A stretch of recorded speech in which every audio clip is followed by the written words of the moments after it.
Olá, olá, muito bom dia para você, telespectador da Band. No ar mais um Boca no Trombone. Aqui você encontra todos os domingos a sua dose semanal de informação sobre serviço público, aposentadoria, direitos do trabalhador, dentre outros assuntos. Na edição de hoje, vamos falar sobre a situação que se encontra o funcionalismo público gaúcho, já na largada desse ano, com os presidentes Sérgio Arnaud, da FESERGS, e Flávio Berneira, da Amaperg Sindicato. Esses são os nossos convidados desse domingo. Vamos agora colocar a justiça em foco.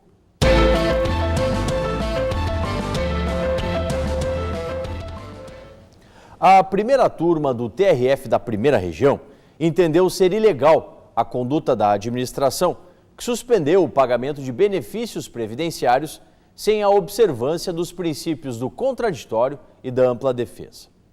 O relator, desembargador federal Jamil Oliveira, observou que, em tema de anulação de ato concessivo de benefício previdenciário, a jurisprudência determina a necessidade de observância do devido processo legal. Segundo ele, a conduta unilateral da administração de suspender o pagamento de benefícios previdenciários sem atenção aos postulados do processo legal administrativo ofende as garantias constitucionais da ampla defesa, do contraditório e da oportunidade do respectivo recurso. A decisão do TRF1 é exemplar e de caráter pedagógico. O ideal seria o INSS empreender seus esforços a um melhor atendimento aos segurados, por exemplo. Eficiência. Esse é o princípio que o INSS deveria cumprir na sua conduta como gestor público.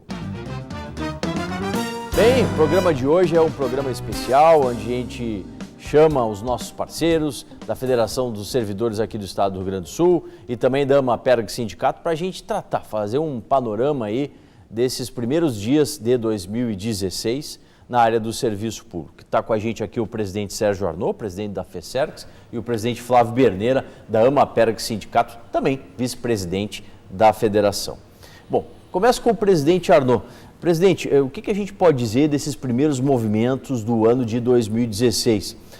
O que a gente vê é que da política de 2015, o governador Sartori ele não abandonou, né, aquelas condutas que vimos ao passar dos últimos 365 dias. Vide a questão do parcelamento de salário. Tudo assim, sempre ao final, como se diz no futebol, né? Aos 45 do segundo tempo é que o servidor acaba sabendo se vai receber em dia ou não. Será que isso vai ser uma constante nesse ano também? Obrigado por estar com a gente, um bom dia. Bom dia, Paulo André, bom dia a todos que nos assistem, bom dia ao Flávio.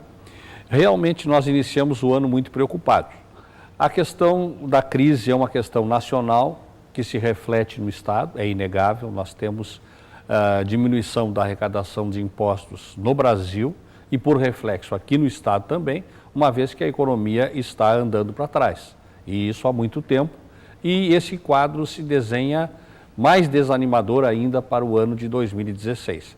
Entretanto, exatamente neste quadro é que o Estado precisa tomar as opções corretas, saber o que vai priorizar, exatamente porque, de certa forma, o governo do Rio Grande do Sul se antecipou e conseguiu estabelecer um pequeno colchão com a aprovação da elevação do ICMS, contrário à nossa vontade e da sociedade gaúcha como um todo, né, mas que ocorreu na Assembleia Legislativa durante o ano passado.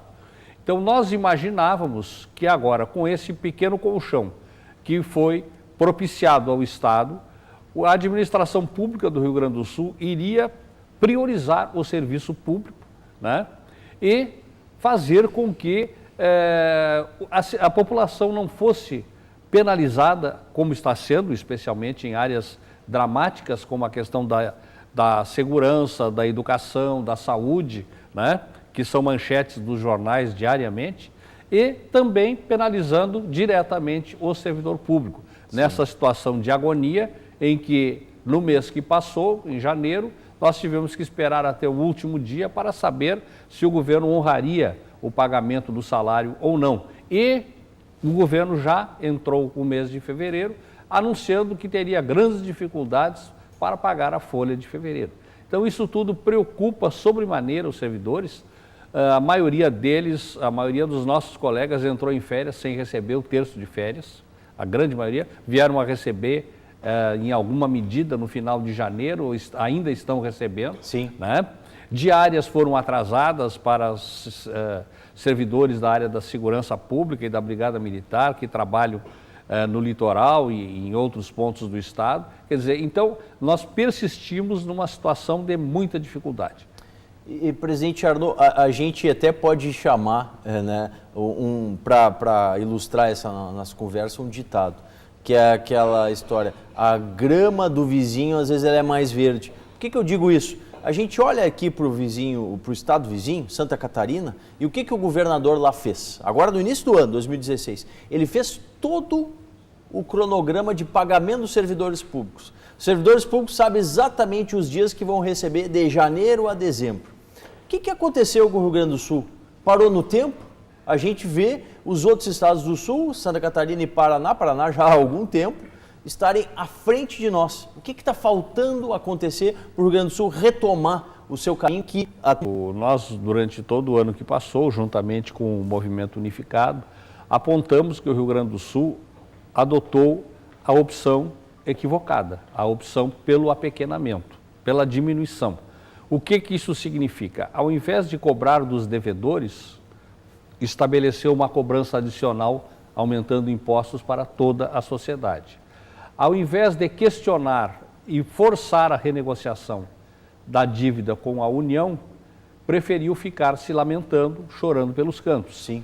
Ao invés de combater a sonegação, praticamente realizou uma ou duas ações, depois de muita denúncia da nossa parte, das entidades de classe, contra os sonegadores. Então, ou seja, o governo do estado adotou o caminho de apequenar, de diminuir aquelas despesas que já eram mínimas, né? E abandonou exatamente aquele caminho que era o caminho aonde entraria muito dinheiro. Porque o problema do estado do Rio Grande do Sul é um problema de receita, não é um problema de despesa. As despesas estão comprimidas ao máximo. Veja que nós hoje temos mais inativos do que ativos. Não é porque houve um envelhecimento do servidor público, mas também é porque não houve reposição de servidores públicos. Não tem concurso, presidente? O Flávio pode testemunhar isso na área dele, na área da segurança pública. A carência é imensa, mas não é só na segurança. Então nós temos carência em todas as demais áreas, na saúde, na educação, nos transportes, enfim, está tudo sucateado. Ou seja, agora com o recente episódio, os episódios recentes que nos assolaram em Porto Alegre, em algumas partes do estado, como em outubro, aquelas enchentes devastadoras e no final de janeiro o vendaval que destruiu boa parte de Porto Alegre e de muitos outros municípios da região metropolitana, nós tivemos dificuldades imensas, tivemos que recorrer, o serviço público teve que recorrer à ajuda da população, de apenados, enfim, de empresas que se solidarizaram. Por quê? Porque há uma deficiência enorme na área do serviço público, porque não tem servidor. E aí o grande problema, né, presidente Arnaud, e aí inserindo o presidente Flávio Berneira também na conversa, o problema é de gestão. Porque, olha, graças a Deus que não tivemos óbito com aquele vendaval ocorrido em Porto Alegre, porque se precisássemos utilizar hospitais, não conseguiríamos, porque muitos hospitais não tinham nem energia elétrica. Pense, não tinha energia elétrica, não tinha recursos humanos, as pessoas não teriam como fazer o atendimento adequado àqueles que necessitassem. Então, presidente Berneira, e a gente transporta essa conversa para a área da segurança, porque a gente vê cada vez mais deficitária de recursos humanos.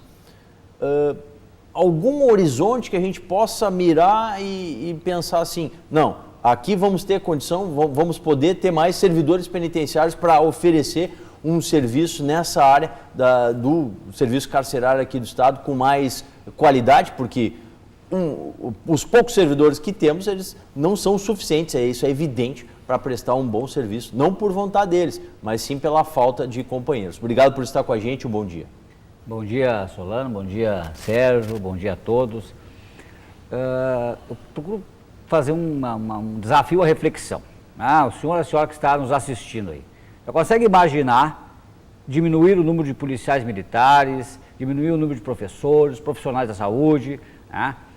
Se a senhora já está verificando, o senhor já está verificando que esses serviços públicos prestados, eles estão muito abaixo das suas necessidades, né? A proposta que o governo encaminha e trabalhou durante o ano 2015 inteiro vai nessa direção, como o Sérgio bem falou, né? Ele ataca tentando economizar, mas economizar no serviço público significa deixar o senhor e a senhora ainda mais sem segurança, sem saúde, com menos educação e assim por diante. Quando nós atacamos, e nós não negamos em nenhum momento que o Rio Grande do Sul, exemplo do Brasil e dos demais estados, passa por uma crise. Se nós atacamos e criticamos de forma muito forte, é a solução adotada, a solução apontada pelo governo, que é justamente esta, né? Ficamos muito satisfeitos agora na semana passada ao acompanhar o relatório da Comissão de Finanças, presidida pelo deputado Lara, cuja conclusão apontou justamente isto, né? Que o governo tem que atacar no sentido de melhorar a sua receita, porque feliz da sociedade que o Estado, sem penalizar ainda mais a sociedade, tem uma receita suficiente para prestar um bom serviço de segurança, saúde em todas as áreas, não é? O governo fez as opções justamente na contramão disto. Só um dado, por exemplo, que o deputado Lara e a Comissão de Finanças apontou: rever o Tribunal de Controle Fiscal. É um tribunal até pouco conhecido. De recursos fiscais, recursos fiscais, né? E julga aí recursos das empresas que sonegam, que não pagam impostos. E esse tribunal, ele é muito pouco conhecido, quase, né, os deputados, na sua maioria, desconheciam a existência desse tribunal, e ele é composto por metade deste tribunal, é composto por empresários, ou seja, são os empresários julgando os seus interesses, né? São o lobo cuidando dos ovos. Então esse é o mais ponto, ou menos, né? Onde como a gente falou de forma muito insistente ao longo do ano 2015, que o governo tinha que atacar a questão da sonegação, tentar melhorar a sua receita buscando outros caminhos, né?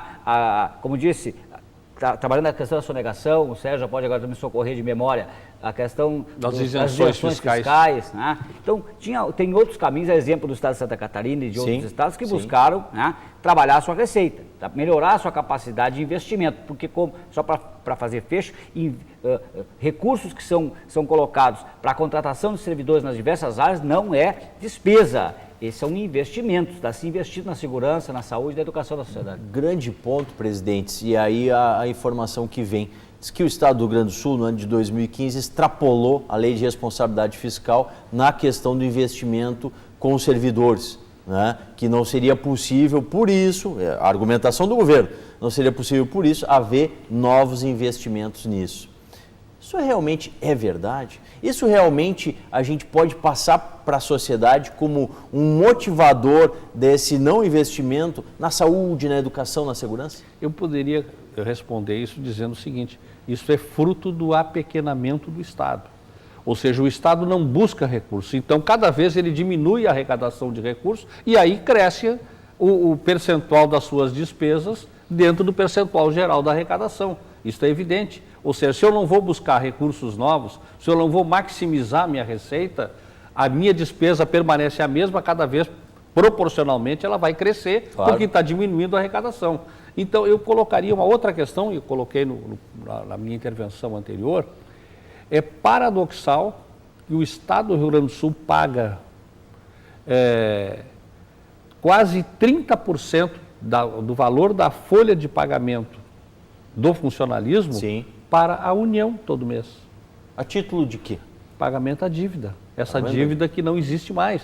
E que tem um projeto que foi lançado lá na sede da FESEGS pelo senador Paim, assinado pelos 3 senadores do Rio Grande do Sul, que recalcula essa dívida e prova que essa dívida não existe mais. Mas esse projeto sequer teve o apoio do governo do Estado. Não houve uma mobilização. O presidente do Senado é do mesmo partido do governador. E não houve uma articulação sequer do governador, do governo do Rio Grande do Sul, dentro do seu partido, para pressionar o Senado e fazer com que esse projeto avançasse, porque resolveria o nosso problema. No momento que há essa inércia do governo estadual, que é realmente quem tem que dar o pontapé para as coisas andarem, é óbvio que quem vai sofrer somos nós, população, e os servidores públicos. Porque, como o presidente Arnaud fala, há o apequenamento, e não se vislumbra ali na frente uma possibilidade disso ter um deslinde, que a gente consiga resolver. Buenos, o ano passado se ingressou com essa ação pleiteando lá junto ao Supremo Tribunal Federal que essa dívida, né, seja declarada como já paga, que não haja constitucionalidade nessa cobrança. Mas até que isso se resolva, e a gente sabe, o Supremo Tribunal Federal, ele é um órgão político, né?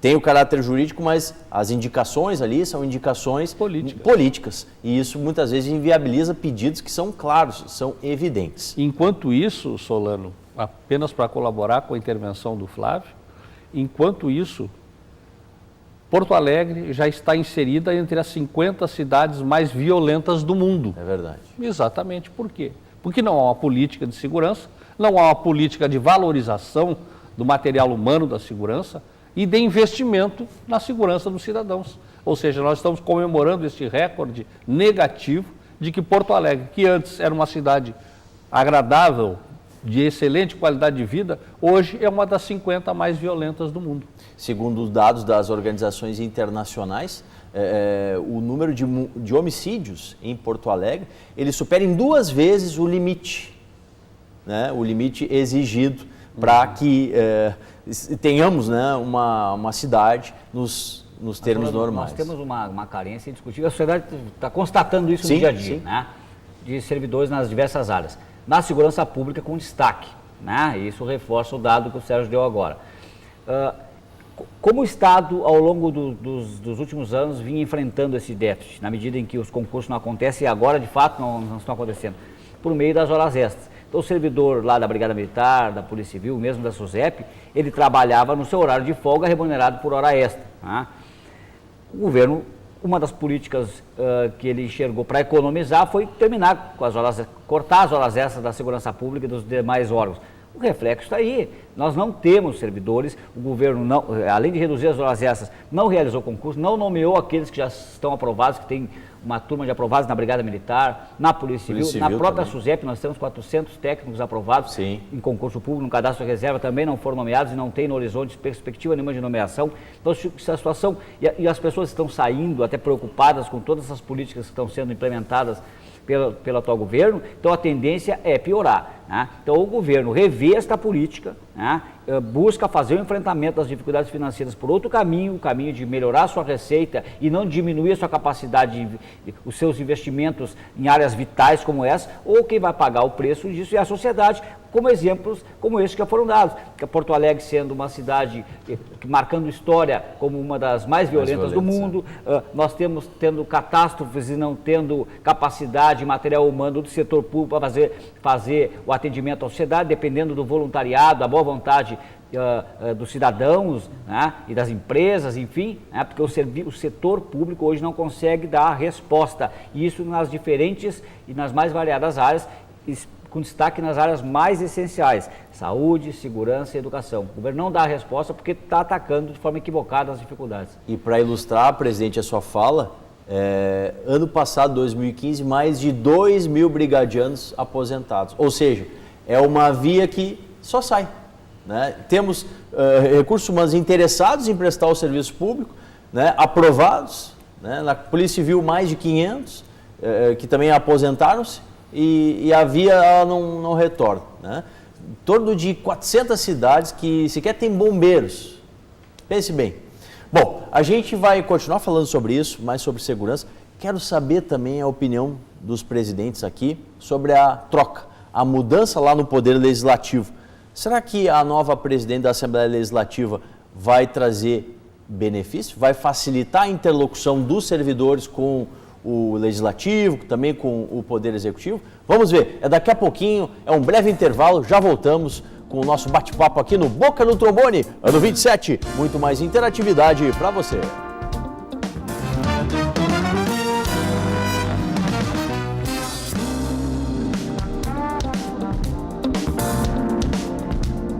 Fesergues, 25 anos, a luta continua. A Funerária Porto Alegrense dispõe de um atendimento personalizado a você e sua família. Conta com planos de sepultamento ou cremação, um serviço completo, com reserva de capelas, traslados para todo o país e exterior, encaminhamento de documentação junto aos órgãos legais, uma equipe especializada que inclui apoio psicológico e jurídico e tem como tradição a dignidade e um tratamento especial. Atendimento 24 horas. Ligue 0800 510 2065.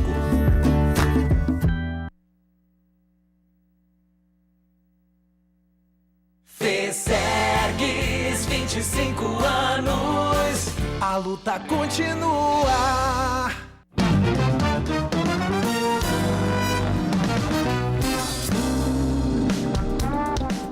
De volta com mais Boca no Trombone, seguimos conversando aqui com os representantes do funcionalismo público gaúcho. Hoje quem está conosco nos estúdios do Grupo Bandeirantes de Comunicação é o presidente Sérgio Arnaud da FESERGS, a Federação dos Servidores do Estado do Rio Grande do Sul, e também o presidente da AMAPERG Sindicato, presidente Flávio Berneira, ele que também está lá na diretoria, é vice-presidente da FESERGS. Presidente Arnaud, já fiz uma provocação antes do intervalo. Deputada Silvana Kovács, nova presidente da Assembleia Legislativa, em que ela poderá auxiliar aos servidores públicos? Em primeiro lugar, a gente quer, embora com algum atraso, né, cumprimentar a deputada Silvana Kovács e desejar a ela uma feliz gestão. Nós temos uma expectativa mais favorável, vamos dizer assim, em função das suas manifestações iniciais, onde ela disse que pretendia ampliar o diálogo com as entidades representativas dos servidores. E como ela é uma pessoa de diálogo, nós temos a expectativa, também pelo fato de ela não pertencer ao partido do governo, embora sendo da base do governo, ela não é do partido. Portanto, a sua relação é uma relação um pouco mais distanciada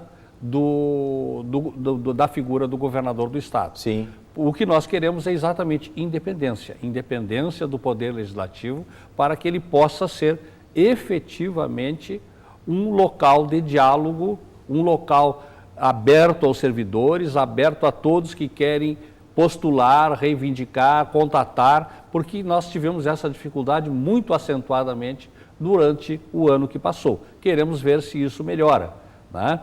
Mas também quero aproveitar para dizer que nós vamos em seguida solicitar uma audiência com o presidente da Assembleia, exatamente para podermos fazer este diálogo e iniciar esse contato para ver se nós podemos democratizar mais ainda aquela casa, né, que é uma casa muito importante, porque é ali que se votam os projetos, as leis, é ali que se definem as políticas, né? Não deve ser uma casa meramente homologatória daquilo que o governador do estado deseja fazer, tem que ser uma casa de discussão permeável à opinião da sociedade. Propositiva, né? Propositiva. E mais do que isso, presidente Berneira, é a gente ter lá na figura da presidente aquela figura que chancele a possibilidade do funcionalismo público ter um contato com os parlamentares para que possa discutir, ao menos, as propostas que chegam para avaliação deles. Perfeito, nós também saudamos a nova presidente, toda a nova mesa diretora da Assembleia, na expectativa muito positiva de que se restabeleça a história da Assembleia. Que a Assembleia ela foi marcada ao longo da sua história por um espaço de independência, né, e de exercício pleno da democracia. Né? Nós tivemos dificuldades durante o ano passado, por exemplo, ter acesso à antessala, onde tradicionalmente se reúnem os líderes, né, às 11 horas da manhã para discutir os projetos que entram na pauta da semana. E ali os servidores, a sociedade como um todo, não só os servidores, quando tinha algum projeto do seu interesse, iam ali buscar fazer uma conversa, buscar fazer o convencimento dos diversos líderes. Né? Até o acesso a este pavimento foi vetado ao longo do ano de 2015, sem que nenhum incidente justificasse esse tipo de postura. Então fica aqui o nosso apelo para que isto mude, para que se retome a democracia plena na Assembleia Legislativa. Temos a convicção, pelas manifestações preliminares da deputada Silvana Kovács, que assim será. Presidente Flávio Berneira, presidente da AMAPERG Sindicato, eleições no sindicato estão se aproximando, ocorrem nesse ano de 2015. Qual é o mês? É agora, de 15 a 18 né, de fevereiro, nós teremos já o processo, as votações lá na Mapec Sindicato. Nós já encerramos o período de inscrição de chapas, inscreveu-se apenas uma chapa, eu tenho a honra de ter sido escolhido pelos meus pares para novamente estar concorrendo, representando esta chapa, e temos a convicção de que a categoria estará lá consolidando, homologando essa chapa que se inscreveu para disputar o nosso sindicato, que é uma chapa que reúne servidores novos, experientes, enfim. Mas eu acho que o momento agora é de unidade da categoria, independente do processo eleitoral. O recado que nós gostaríamos de deixar agora é que este ano, tenho certeza que será um ano de muitos desafios. Né? Sem dúvida. E é preciso que a categoria toda esteja unida em torno desta mesma causa, que é uma luta por garantir os direitos conquistados, uma luta para avançar em mais direitos e uma luta para garantir que o serviço público seja prestado com excelência à sociedade, que é a razão da nossa existência enquanto servidor público é essa. Sem dúvida. Presidente Arnaud, a importância da continuidade do trabalho, né? Exatamente. Nós não podemos, enquanto presidente da FECERGS, nos intrometer nos episódios eleitorais, que são questões internas de cada sindicato. Nós temos, no momento, 2 processos eleitorais de filiados da FECERGS em andamento. O da Mapec Sindicato, que deve se resolver agora até o dia 18 de fevereiro, e o do CISDAER, os servidores do DAER, que deve se resolver no mês de março até o final do mês de março. Nós queremos apenas dar o nosso testemunho de que é importante a categoria escolher bem, né? E podemos dar o nosso testemunho pessoal, que no caso da Mapers, o candidato até é chapa única, né? Porque a comissão eleitoral apenas homologou uma chapa. O companheiro Flávio teve uma conduta ao longo desse período todo extremamente importante, participativa e de liderança desse processo, integrando inclusive a coordenação do Movimento Unificado dos Servidores, representando exatamente a área da segurança. Então, esse é o reconhecimento da atuação do Flávio. No caso do CISDAER, nós temos concorrendo o companheiro Varlim, que é um companheiro lá de baixo, um companheiro dos operários do DAER, do interior, que vem exatamente e esteve durante todo esse processo, somado com o Movimento Unificado, com a FECERGS, percorrendo o Estado na defesa dos servidores públicos. Então, portanto, eu quero dar esse testemunho em favor da postura e da atuação do Flávio Berneira, assim como o depoimento em favor da postura e da atuação do companheiro Wilson Varlim, no caso do CISDAER. Muito obrigado, presidente Arnaud, presidente Berneira, sucesso lá no pleito. Ponto final é mais um Boca, que vai ao ar na sua Band TV, sempre aos domingos, no novo horário, né? Das 7h30 às 8 horas da manhã. Informações, reprises e o programa na Rádio Bandeirantes, FM 94,9, você acessa em facebook.com/programa Boca no Trombone, Boca no 27, muito mais interatividade para você.